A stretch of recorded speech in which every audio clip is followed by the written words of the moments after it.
Hello students, हम लोग आज एक सेल बायोलॉजी का टॉपिक पढ़ने जा रहे हैं जिसका नाम है अंतःप्रद्वयी जालिका एंडोप्लाज्मिक रेटिकुलम। वास्तव में ये एक झिल्लियों का तंत्र है। It is the system of membranes. यदि आप इस चित्र को देखेंगे तो कोशिका झिल्ली से लगाकर और केंद्रक झिल्ली तक एक पूरा के पूरा झिल्लियों का एक तंत्र पाया जा रहा है। इसीलिए हम इसे कहते हैं झिल्लियों का तंत्र, यानी कि अंतःप्रद्वयी जालिका या एंडोप्लाज्मिक रेटिकुलम। सर्वप्रथम एक वैज्ञानिक था जिसका नाम था गार्नियर। उसने इन रचनाओं को, इन झिल्लियों को देखा और इन्हें इर्गेस्टोप्लाज्म के नाम से जाना।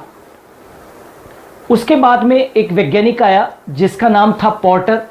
उसने एंडोप्लाज्मिक रेटिकुलम नाम व एंडोप्लाज्मिक रेटिकुलम की खोज की। तो खोज और नाम देने का जो श्रेय है वो पोर्टर को जाता है, और गार्नियर ने सर्वप्रथम इन्हें देखा था और इन्हें इर्गेस्टोप्लाज्म कहा था। ये जो ईआर है वो कोशिका का कंकाल बनाती है। साइटोस्केलेटन ऑफ द सेल का निर्माण जो है वो किसके द्वारा होता है? ईआर के द्वारा। ये कोशिका का कंकाल बनाती है। ये जो एंडोप्लाज्मिक रेटिकुलम है ये प्रोकैरियोटिक कोशिकाओं के अंदर पूरी तरीके से अनुपस्थित होती है। वास्तव में यूकैरियोटिक कोशिकाओं के अंदर ही एंडोप्लाज्मिक रेटिकुलम पाई जाती है। ये ह्यूमन आरबीसी या यूं मैं कह सकता हूं कि स्तनधारियों की जो आरबीसी है उसमें भी ये पूर्णतया एब्सेंट होती है। यहां पर ईआर के रूपांतरण आप देख सकते हैं, मॉडिफिकेशन है, ये ईआर के रूपांतरण है। और ईआर जो है वो अलग अलग तरीके से रूपांतरित होती है और अलग अलग कार्यों को संपन्न करती है। जैसे सबसे पहले यदि आप ईआर का रूपांतरण देखेंगे तो ये सार्कोप्लाज्मिक रेटिकुलम है। यह कंकाल पेशी कोशिका में पाई जाती है, यानी कि जो स्केलेटल मसल सेल्स होती है, कंकाल पेशी कोशिका होती है, उसमें ईआर का एक प्रतिरूप पाया जाता है जिसे हम सार्कोप्लाज्मिक रेटिकुलम कहते हैं। ये जो सार्कोप्लाज्मिक रेटिकुलम है कैल्शियम आयन का क्या करती है? स्त्रावन करती है, और ये जो कैल्शियम होता है वो पेशीय संकुचन में मदद करता है। तो एक बार फिर से मैं रिपीट कर दूं, सार्कोप्लाज्मिक रेटिकुलम एंडोप्लाज्मिक रेटिकुलम का रूपांतरण है। ये कंकाल पेशी कोशिका जो होती है उसमें ये पाई जाती है। सार्कोप्लाज्मिक रेटिकुलम कैल्शियम आयन का स्त्रावन करती है जो कि पेशीय संकुचन में मदद करती है। ये देखेंगे आप तो ईआर का दूसरा जो रूपांतरण है वो टी नलिकाएं। वास्तव में टी का यहां पर अर्थ है ट्रांसवर्स, यानी कि अनुप्रस्थ नलिकाएं। ईआर जो है वो कंकाल व हृदय की मांसपेशियों में रूपांतरित होकर अनुप्रस्थ नलिकाओं का निर्माण करती है। ये देख सकते हैं आप, ये अनुप्रस्थ नलिकाएं। और इन अनुप्रस्थ नलिकाओं का कार्य क्या है?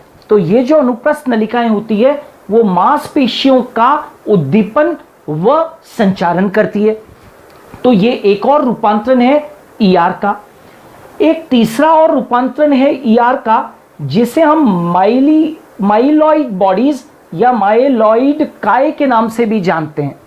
वास्तव में ये SER यानी कि स्मूथ एंडोप्लाज्मिक रेटिकुलम या चिकनी अंतःप्रद्वयी जालिका का रूपांतरण है। ये रेटिना की वर्णयुक्त एपिथेलियल कोशिकाएं होती है। जो आंख की रेटिना होती है उस रेटिना की वर्णयुक्त यानी कि पिगमेंटेड एपिथेलियल सेल्स, वर्णयुक्त एपिथेलियल कोशिकाओं में ये पाई जाती है। अब प्रश्न उठता है कि ईआर का जो ये रूपांतरण है जिसे हम माइलॉइड काय कह रहे हैं, इसका कार्य क्या है? तो ये जो माइलॉइड काय जो कि रेटिना के वर्णयुक्त एपिथेलियल कोशिकाओं में पाई जाती है, ये प्रकाश संवेदी होती है, फोटोसेंसिटिव होती है, और ये वर्णक परिवहन में सहायता करती है।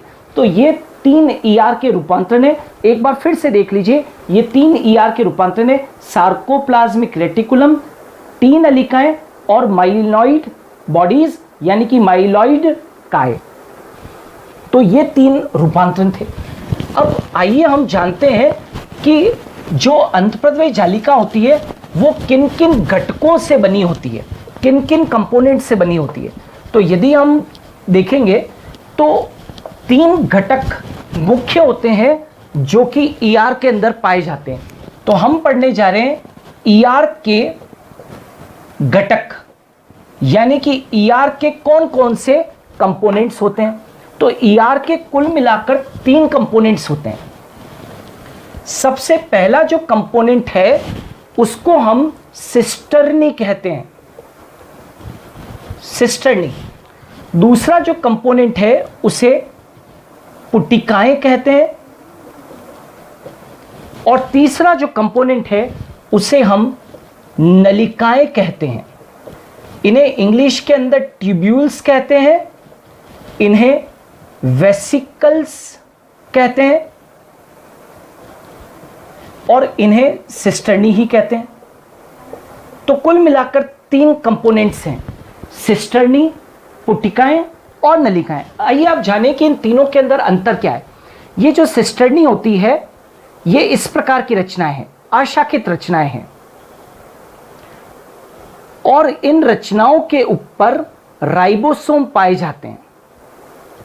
इन रचनाओं के ऊपर राइबोसोम पाए जाते हैं, इसलिए इनकी सतह जो होती है वो खुरदरी होती है। हम ये कह सकते हैं कि ये जो रचनाएं हैं वो अशाखित रचनाएं हैं, अनब्रांच्ड है, और इनके ऊपर राइबोसोम उपस्थित होते हैं, और राइबोसोम के कारण ही इनकी सतह कैसी होती है, खुरदरी होती है। दूसरी जो पुटिकाएं होती है ये अंडाकार या गोलाकार रचनाएं हैं। ये इस प्रकार की रचनाएं होती है,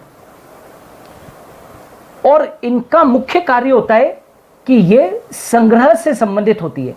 इनके अंदर कई सारे पदार्थों का संग्रह होता है। और नलिकाएं जो होती है वो किस प्रकार की रचनाएं, तो देखें ये शाखित रचनाएं हैं। इस प्रकार से सिस्टर्नी और नलिकाओं के अंदर एक बड़ा अंतर है कि नलिकाएं जो होती है वो शाखित होती है, और सिस्टर्नी जो होती है वो अशाखित होती है। तो यहां पर मैं लिख देता हूं कि ये कैसी रचनाएं, शाखित रचनाएं। प्लस सिस्टर्नी के अंदर राइबोसोम उपस्थित होते हैं, यहां पर राइबोसोम एब्सेंट होते हैं, राइबोसोम यहां पर नहीं पाए जाते। तो ये ईआर के घटक हैं। ईआर जो है वो मुख्यतः इन्हीं घटकों के द्वारा निर्मित होती है। 3 घटक हैं, सिस्टर्नी, पुटिकाएं और नलिकाएं। सिस्टर्नी अशाखित रचनाएं होती है और इनके ऊपर राइबोसोम उपस्थित होते हैं। पुटिकाएं अंडाकार या गोलाकार रचनाएं होती है, इनमें पदार्थ जो होते हैं वो संग्रहित होते हैं। और नलिकाएं जो होती है वो शाखित रचनाएं होती है, लेकिन इनकी सतह स्मूथ होती है, सपाट होती है, चिकनी होती है, इनके ऊपर राइबोसोम नहीं पाए जाते हैं। तो ये थे ईआर के घटक।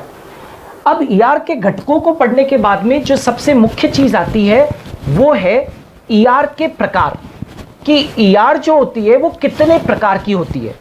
तो मुख्यतः जो अंतःप्रद्रव्य जालिका है या एंडोप्लाज्मिक रेटिकुलम है उसकी 2 मुख्य श्रेणियां होती है। हम इन दोनों के बीच में अंतर स्पष्ट भी करके बताते हैं। एक का जो नाम है वो है RER। RER का मतलब होता है रफ एंडोप्लाज्मिक रेटिकुलम, यानी कि ये जो है वो खुरदरी अंतःप्रद्रव्य जालिका है। और दूसरी जो होती है वो होती है SER, यानी कि ये चिकनी अंतःप्रद्रव्य जालिका है। RER और SER। अब दोनों में देखें कि अंतर क्या है। ये जो RER होती है वो हमेशा केंद्रक झिल्ली के पास स्थित होती है, केंद्रक झिल्ली के पास स्थित होती है।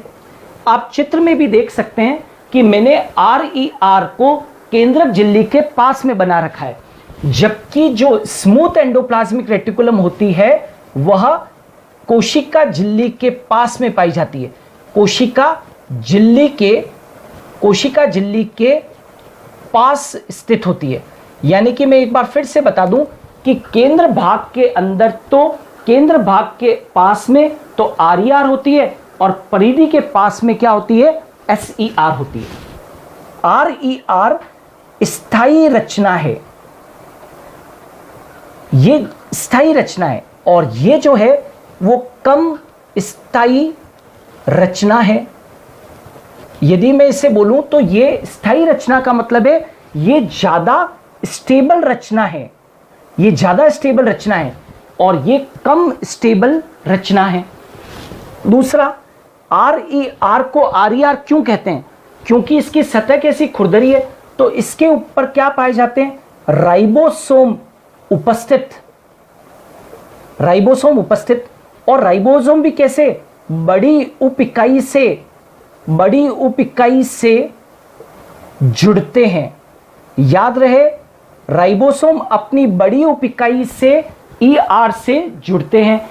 क्योंकि इस ER के ऊपर राइबोसोम स्थित है, इसीलिए इसे रफ एंडोप्लाज्मिक रेटिकुलम कहते हैं, जबकि यहां पर राइबोसोम एब्सेंट होते हैं, यहां पर राइबोसोम नहीं पाए जाते हैं। यहां पर इस RER के अंदर यदि आप देखोगे तो RER के अंदर राइबोसोम्स राइबोफोरिन फर्स्ट व सेकंड ग्लाइकोप्रोटीन द्वारा ER से जुड़ते हैं। एक बार फिर से बता दूं, आपने देखा था राइबोसोम जो है वो खुरदरी अंतर्प्रद्रवी जालिका से जुड़े हुए हैं, लेकिन प्रश्न उठता है कि राइबोसोम अंतर्प्रद्रवी जालिका से कैसे जुड़े हुए हैं? तो राइबोसोम दो ग्लाइकोप्रोटीन होते हैं, एक का नाम है राइबोफोरिन प्रथम और दूसरे का नाम है राइबोफोरिन द्वितीय। ये राइबोफोरिन प्रथम और राइबोफोरिन द्वितीय ग्लाइकोप्रोटीन है और इन्हीं के द्वारा राइबोसोम्स ER से जुड़े रहते हैं। और चूंकि यहां पर राइबोसोम एब्सेंट है तो यहां पर राइबोफोरिन जो होते हैं वो पूर्णतया कैसे होते हैं? एब्सेंट होते हैं। यहां पर राइबोफोरिन्स नहीं होते हैं, यहां पर राइबोफोरिन नहीं है। अब आता है कि ये किसके बने हुए हैं, इनके अंदर कौन कौन से घटक है? तो RER के अंदर सिस्टर्नी, RER के अंदर सिस्टर्नी व पुटिकाएं जो है वो मुख्यतः पाई जाती है। सिस्टर्नी और पुटिकाएं मुख्यतः पाई जाती है, जबकि SER के अंदर केवल और केवल मुख्यतः यहां पर नलिकाएं पाई जाती है। यहां पर सिस्टर्नी पूरी तरीके से क्या है? एब्सेंट है। तो यहां पर क्या है? RER किन घटकों से बनी हुई है? सिस्टर्नी व पुटिकाओं से, और SER जो है वो नलिकाओं से बनी हुई है। तो ये मुख्य अंतर है RER और SER के अंदर। अब आते हैं कि इनके कार्य क्या हैं, इनके कार्य क्या हैं? RER का मुख्य कार्य क्या है और SER का मुख्य कार्य क्या है? तो दोनों के कार्य देखें। RER, ये जो RER खुरदरी अंतर्प्रद्रवी जालिका है, इसका मुख्य कार्य क्या है? तो यह उन कोशिकाओं में पाई जाती है जिनमें प्रोटीन संश्लेषण होता है, प्रोटीन संश्लेषण होता है। मतलब RER का मुख्य कार्य है कि यह प्रोटीन संश्लेषण से संबंधित है। RER उन कोशिकाओं में अधिकांशतः पाई जाती है जिनका संबंध प्रोटीन संश्लेषण से है, जबकि SER जो है उनका कार्य क्या है? तो यह उन कोशिकाओं में पाई जाती है, यह उन कोशिकाओं में पाई जाती है जिनमें ग्लाइकोजन व लिपोप्रोटीन का उपापचय होता है। इतना ही नहीं, यह स्टीरॉयड व कोलेस्टेरोल संश्लेषण करने वाली कोशिकाओं में स्थित होती है। एक बार फिर से दोनों का कार्य बता दूं। RER उन कोशिकाओं में पाई जाती है जिनका संबंध प्रोटीन संश्लेषण से, और SER उन कोशिकाओं में पाई जाती है जिनका संबंध ग्लाइकोजन उपापचय लिपोप्रोटीन उपापचय, स्टीरॉयड संश्लेषण व कोलेस्ट्रॉल संश्लेषण से संबंधित है। तो ये मुख्य कार्य थे RER और SER के। अब यदि हम इन दोनों को मिला दें, यानी कि हम यदि पूरी तरीके से पढ़ें कि ER के कार्य क्या हैं, ER के कार्य क्या हैं, तो यहां पर देखें ER के कार्य, इसमें ER SER के भी कार्य शामिल हो जाएंगे और इसके अंदर RER के भी कार्य शामिल हो जाएंगे। जैसे कि सबसे पहला फंक्शन है कि ER कोशिका का कंकाल बनाती है, it forms cytoskeleton of cell. दूसरा, ER परिवहन में मदद करती है। आपने देखा है कि यह झिल्लियों का तंत्र था जो कोशिका झिल्ली से केंद्रक झिल्ली तक फैला हुआ है। तो कोशिका झिल्ली से केंद्रक झिल्ली तक के बीच में किसी भी पदार्थ का जो परिवहन है या आदान प्रदान जो हो रहा है, उसके अंदर भी ER मदद करती है। तीसरा, ये ग्लाइकोजन से ग्लूकोज बनाने में मदद करती है। यानी कि मैं कहना चाहता हूं कि ये ग्लाइकोजिनोलाइसिस को प्रेरित करती है। ग्लाइकोजिनोलाइसिस प्रक्रिया क्या होती है? ग्लाइकोजिनो मतलब ग्लाइकोजन, लाइसिस मतलब ब्रेकडाउन, टूटना, यानी कि जो लिवर के अंदर स्टोर्ड ग्लाइकोजन है उसको ये ग्लूकोज में तोड़ने में मदद करती है।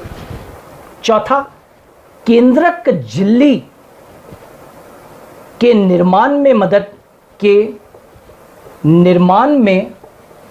मदद, यानी कि जो न्यूक्लियर मेम्ब्रेन है उसके निर्माण में भी ये मदद कर रही है। पांचवा, डिटॉक्सिफिकेशन, इसको हिंदी में कहते हैं निराविषीकरण, यानी कि कोशिका से कई सारे टॉक्सिक सब्सटेंसेस को बाहर निकालने का जो कार्य है वो भी ER का होता है, डिटॉक्सिफिकेशन। छठा रोल जो बहुत खास है वो है प्रोटीन संश्लेषण, ग्लाइकोजन संश्लेषण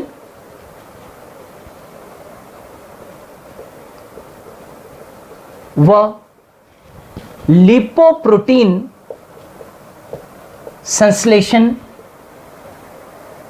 भी इसका मुख्य कार्य है। प्रोटीन संश्लेषण, ग्लाइकोजन संश्लेषण व लिपोप्रोटीन संश्लेषण भी इसका कार्य है। और जैसा कि आपने पहले पढ़ा है, सार्कोप्लाज्मिक रेटिकुलम, मैंने आपको शुरुआत में बताया था सार्कोप्लाज्मिक रेटिकुलम कंकालीय पेशियों में पाई जाती है।